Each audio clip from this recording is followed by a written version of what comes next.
Hello बच्चों, let us read the question. Question says evaluate integration x cube plus 3x plus 2 upon x square plus 1 का whole square into x plus 1 dx। तो आइए सबसे पहले हम इसके लिए की कंसेप्ट को समझ लेते हैं। की कंसेप्ट, तो इसके लिए की कंसेप्ट क्या हो जाएगा? तो इसमें हम यहाँ पे दो मेथड यूज करेंगे। पहला तो हम इसमें पार्शियल फ्रैक्शन वाला मेथड यूज करेंगे, partial fraction, partial fraction method. और सेकंड नंबर पे हम इसमें सब्स्टिट्यूशन मेथड यूज करेंगे, सब्स्टिट्यूशन मेथड, सब्स्टिट्यूशन मेथड। तो अब हमें यहाँ पे क्वेश्चन में क्या गिवन है, फंक्शन, इसे हम मान लेते हैं let I is equal to integration x cube plus 3x plus 2 upon में एक्स स्क्वायर प्लस 1 का whole square into x plus 1 और ये dx। तो यहाँ पे हम इसे ऐसे लिख सकते हैं i is equal to x cube, 3x को हम लिख सकते हैं x प्लस 2x और प्लस 2 और अपॉन में एक्स स्क्वायर प्लस 1 का होल स्क्वायर और यहाँ पे x प्लस 1 और इंटू में dx। तो अब हम यहाँ से ऊपर x कॉमन लेंगे इन दोनों टर्म्स में और इन दोनों टर्म्स में हम 2 को कॉमन ले सकते हैं। तो क्या बचेगा हमारा, ये हो जाएगा i is equal to integration x, क्या बचेगा एक्स स्क्वायर प्लस 1 और यहाँ पे 2 क्या बचेगा x प्लस 1 और अपॉन में हमारा क्या चल रहा है एक्स स्क्वायर प्लस 1 का whole square into x plus 1 और इंटू में dx। अब हम इसका अलग अलग डिवाइड लगा देंगे तो क्या बचेगा इंटीग्रेशन यहाँ पे एक्स स्क्वायर प्लस 1 और अपॉन में एक्स स्क्वायर प्लस 1 का whole square into x plus 1, ये हो जाएगा। यहाँ पे प्लस 1 ठीक से लिख देते हैं, ये प्लस 1। उसके बाद में यहाँ पे इसको अलग अलग कर देते हैं dx प्लस 2, यहाँ पे x प्लस 1 और अपॉन में एक्स स्क्वायर प्लस 1 का whole square into x plus 1 और इंटू में dx। तो इससे ये कैंसिल हो जाएगा और इससे एक पावर कैंसिल हो जाएगी। तो i इज इक्वल टू हमारा कितना बचेगा, ये बचेगा x upon x square plus 1 और x प्लस 1 और इंटू में dx प्लस ये हो जाएगा 1 अपॉन एक्स स्क्वायर प्लस 1 का होल स्क्वायर इंटू में dx। तो इसको हम i1 बोल देते हैं, इसको हम i2 बोल देते हैं। तो इसको हम पहले अलग अलग सॉल्व करेंगे, उसके बाद में लास्ट में इनको ऐड कर देंगे। तो सबसे पहले हम i1 को सॉल्व करते हैं। तो i1 हमारा क्या है, integration x upon x square plus 1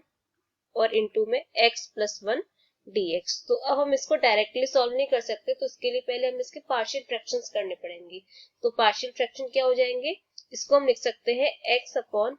x square plus 1 और इंटू में x plus 1 is equal to, इसे हम लिख सकते हैं ax प्लस b अपॉन में एक्स स्क्वायर प्लस 1, जस्ट इसके हम पार्शियल फ्रैक्शन कर रहे हैं,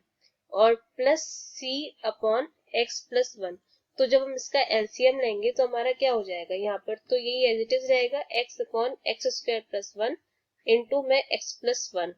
इज इक्वल टू, यहाँ हम एलसीएम लेंगे तो हमारा यही एलसीएम आ जाएगा एक्स स्क्वायर प्लस 1 इंटू में x प्लस 1 और ऊपर क्या आ जाएगा, ये हो जाएगा ax plus b into x plus 1 और c into x square plus 1। तो यहाँ से इसको लिखते हैं, ये ax प्लस b ये आ जाएगा x प्लस 1 और प्लस c ये आ जाएगा एक्स स्क्वायर प्लस 1। तो यहाँ से ये हमारा यहाँ से कट जाएगा, तो x इज इक्वल टू अंदर मल्टीप्लाई करते हैं दोनों का, तो ये हो जाएगा ax square plus bx plus ax और प्लस का b और ये c का अंदर मल्टीप्लाई करेंगे तो c x square plus c। तो यहाँ से अब हम एक्स स्क्वायर वाले कोफिशिएंट को अलग कर लेते हैं, x से कोफिशिएंट को अलग कर लेंगे और जो कांस्टेंट टर्म्स है उनको अलग कर लेंगे। तो यहाँ से ये हो जाएगा एक्स स्क्वायर, तो इसमें बचेगा a और प्लस का c। x में क्या बचेगा, ये हो जाएगा a ये यहाँ से और b यहाँ से, a प्लस b और कांस्टेंट टर्म क्या क्या बच रहे हैं, केवल b प्लस c। तो यहाँ से हम दोनों तरफ कंपेयर कराएंगे, कंपेयरिंग करेंगे। तो यहाँ पे लेफ्ट में एक्स स्क्वायर का कोफिशिएंट क्या है, 0 है, हम इसको ऐसे लिख सकते हैं 0 इंटू एक्स स्क्वायर प्लस, और यहाँ पे जो कांस्टेंट टर्म हो जाएगा वो भी 0 होगा। यहाँ पे हम इसको कांस्टेंट वाले को भी इधर 0 लिख सकते हैं इज इक्वल टू, तो यहाँ से अब हम कंपेयरिंग कराते हैं, तो यहाँ से क्या हो जाएगा, a plus c is equal to 0 हो जाएगा, a plus b is equal to 1 हो जाएगा, क्योंकि यहाँ पे x है, x का कोफिशिएंट 1 है, और b प्लस सी कितना हो जाएगा, ये भी 0 के इक्वल हो जाएगा। तो यहाँ से हम एक काम करते हैं, a is equal to minus C, इसको हम यहाँ पुट कर देते हैं इधर सेकंड वाले में, तो ये हो जाएगा minus c plus b is equal to 1,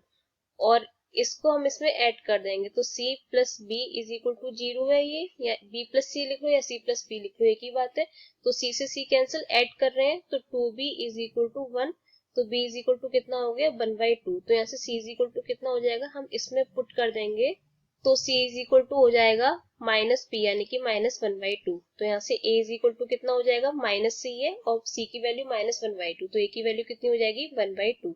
तो यहाँ से हमारा x upon x square plus 1 और x प्लस 1 कितना हो जाएगा, ये था ax प्लस b, यानी कि ये हो जाएगा 1/2x, और b की वैल्यू प्लस 1/2, और अपॉन में था x स्क्वायर प्लस 1 और प्लस c की वैल्यू माइनस 1/2 और अपॉन में x प्लस 1। तो इसको हम क्या लिख सकते हैं, इधर हम दोनों तरफ इंटीग्रेशन कर देंगे इसका, यहाँ पे इंटीग्रेशन कर दिया ये पूरा, और यहाँ पे क्या आ जाएगा, dx आ जाएगा, और ये यहाँ पर भी dx हो जाएगा। तो यहाँ से हमारा I1 क्या हो जाएगा, I1 इज इक्वल टू, इसे हम लिख सकते हैं 1/2 integration x plus 1 upon x square plus 1 और इंटू dx। दूसरा टर्म क्या आ जाएगा, माइनस का 1/2 x प्लस 1 dx, इसको हमने अलग अलग कर दिया है,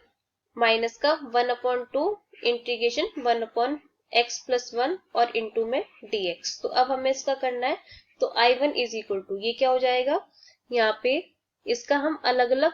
डिवाइड लगा देते हैं, तो ये हो जाएगा 1/2 integration x upon x square plus 1 dx, और यहाँ पे प्लस ये हो जाएगा 1/2 integration 1 upon x square plus 1 और ये dx, और ये तो है ये minus 1/2 integration 1 upon x plus 1 dx। तो यहाँ से हम इसका इस वाले का सब्स्टिट्यूशन मेथड की हेल्प से करेंगे, तो इसे हम क्या लिख सकते हैं, let x square plus 1 is equal to t.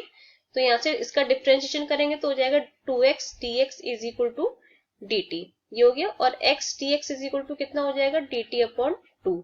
तो यहाँ से 1/2 पहले से ही है, और यहाँ का 2 और आ जाएगा, तो कुल मिला के कितना हो जाएगा, I1 is equal to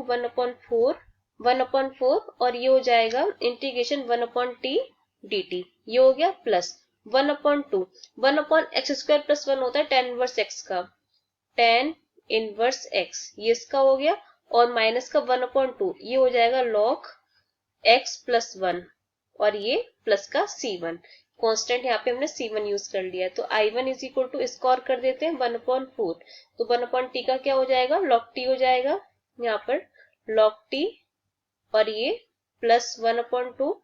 tan inverse x minus 1/2 log x plus 1 और प्लस का c1 constant. I1 is equal to t की वैल्यू पुट कर देते हैं, तो 1/4 ये हो जाएगा log, यहाँ पर t की value x square plus 1 plus 1/2 tan inverse x minus 1/2 log x plus mod x plus 1 और प्लस का c1। तो ये हमारी I1 की वैल्यू हुई। अब हम I2 की वैल्यू और फाइंड कर लेते हैं। तो यहाँ से हमारा I2 कितना हो जाएगा, I2 हमारा ये है 2 integration 1 upon x square plus 1 का होल स्क्वायर dx। तो I2 हमें यहाँ पर है 2 integration dx upon x square plus 1 का होल स्क्वायर। तो यहाँ से इसे भी हम सब्स्टिट्यूशन मेथड की हेल्प से सॉल्व करेंगे, तो let x is equal to tan theta, तो यहाँ से dx इज इक्वल टू कितना हो जाएगा, ये हो जाएगा sec स्क्वायर थीटा और ये d थीटा, ठीक है। तो यहाँ पे इसे पुट करते हैं, तो I2 इज इक्वल टू क्या बनेगा हमारा, ये हो जाएगा 2 इंटीग्रेशन dx की जगह sec स्क्वायर थीटा और ये d थीटा, और अपॉन में हो जाएगा x स्क्वायर प्लस 1, यानी कि ये tan, यहाँ पर ये हो जाएगा यहाँ से tan स्क्वायर थीटा प्लस 1 का होल स्क्वायर, और ये d थीटा ऊपर है ये, तो I2 इज इक्वल टू ये हो जाएगा 2 integration sec square theta d theta, और अपॉन में sec tan square theta plus 1 क्या होता है, sec स्क्वायर थीटा, और sec स्क्वायर थीटा की पावर 2, ये हो जाएगा sec की पावर 4